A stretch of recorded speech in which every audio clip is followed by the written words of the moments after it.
कभी सोचा है उस इंसान के बारे में जो एक बड़ी पार्टी के बजाय घर पर एक शांत रात बिताना पसंद करता है?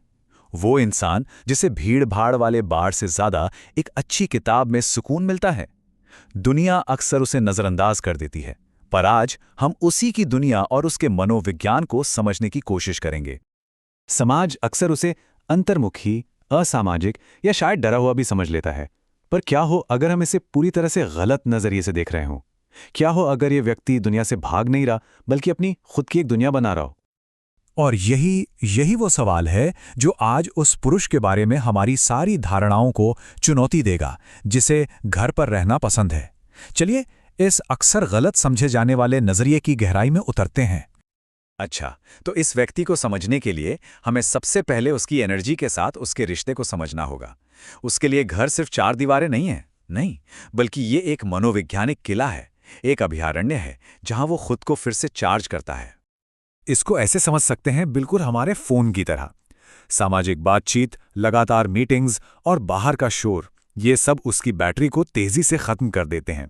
और घर घर वो चार्जर है जो उसे वापस 100% पर ले आता है। ये एक तरह की छिपी हुई एनर्जी इकोनॉमी है, जहां मानसिक करेंसी खर्च होती है और घर ही उसे फिर से जमा करने का बैंक है। ये साइकिल सुनने में तो बड़ा सिंपल लगता है, पर है बहुत गहरा। और यहां जरूरी बात यह है कि ये असामाजिक होने के बारे में नहीं है। नहीं, ये आत्म जागरूक होने के बारे में है। ये जानना कि आपको फलने फूलने के लिए क्या चाहिए। और यहां एकांत सजा नहीं, बल्कि पोषण है। और पता है, इसीलिए घर पर उसका कंट्रोल इतना जरूरी है। एक साफ सुथरी मेज, अपनी पसंद का संगीत, एक तय रूटीन। मनोवैज्ञानिक इसे एनवायरमेंटल मास्टरी कहते हैं। आसान शब्दों में कहें तो ये अपने माहौल को कंट्रोल करके अपनी भावनाओं को कंट्रोल करने की क्षमता है। यह बाहरी दुनिया की उथल-पुथल से बचाने वाला एक पर्सनल सेफ स्पेस बनाने जैसा है। लेकिन अकेलेपन का क्या? क्या हर समय अकेले रहना दुख की बात नहीं है? खैर, यहीं पे ना हमें एक बहुत जरूरी फर्क समझना होगा। अकेले होना और अकेलापन महसूस करना, ये दो बिल्कुल अलग अलग बातें हैं। तो आसान शब्दों में कहें तो अकेलापन दूसरों के साथ जुड़ाव की कमी है, जबकि एकांत खुद के साथ एक गहरा जुड़ाव है। अकेला इंसान बाहरी शोर में अपने विचारों को डुबोना चाहता है, जबकि एकांत प्रिय व्यक्ति खामोशी में खुद से बातें करता है। इन्हीं शांत पलों में वो असल में खुद को जानता है। ये वो जगह है जहां वो अपने डरों का सामना करता है और अपनी ताकतों को खोजता है। ये हमेशा आसान नहीं होता, पर यह बहुत जरूरी है। लेकिन घर पर रहने का यह फैसला सिर्फ अपनी भलाई के लिए नहीं है। यह उस दुनिया के बारे में भी एक बयान है जिसमें हम जी रहे हैं। यह लगातार भागदौड़ और भटकाव वाली संस्कृति के खिलाफ एक शांत विद्रोह है। महान दार्शनिक ब्लेस पास्कल ने सदियों पहले ये बात कही थी, आज की दुनिया में जहां लगातार नोटिफिकेशंस और अंतहीन स्क्रॉलिंग है, एक कमरे में चुपचाप अकेले बैठने की क्षमता सिर्फ एक गुण नहीं है, ये एक सुपर पावर है। और यही चीज आत्मनिर्भरता की ओर ले जाती है।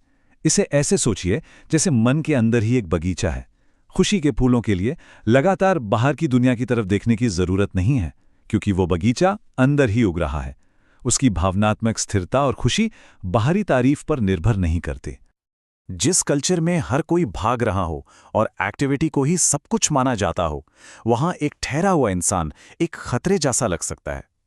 उसकी शांति इस सोच को चुनौती देती है कि बिजी रहना ही सफलता है, और ये कुछ लोगों को असहज कर सकता है।